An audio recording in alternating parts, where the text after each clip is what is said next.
الإنسان هو عبارة عن جسد وروح. الجسد بحاجة إلى طعام وشراب ونوم،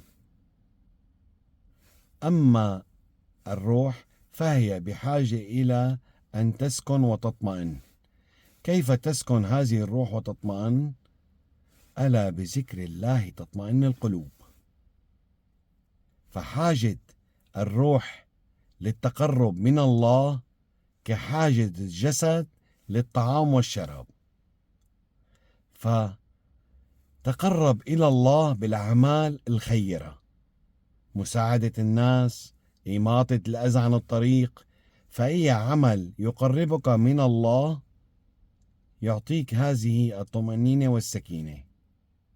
فلكي يكون الإنسان متوازنا يجب أن يشبع هذين الحاجتين، أي يهتم بالجسد والروح.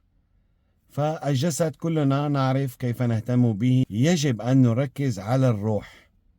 فبقدر ما تكون روحك مرتاحة ومتصالح معها، بقدر ما سوف تشعر بالراحة ويبعد عنك القلق والحزن ليش؟ لأنك تشعر بسكينة. فالقرب من الله يعطينا هذه الراحة. فابحث عن الأعمال التي تقربك من الله،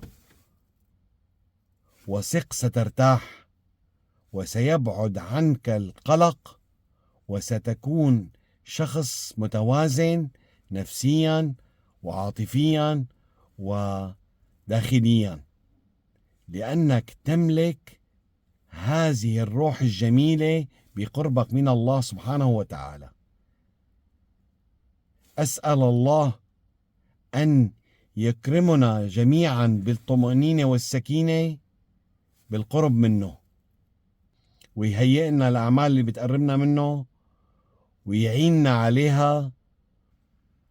ودمتم جميعا بألف خير.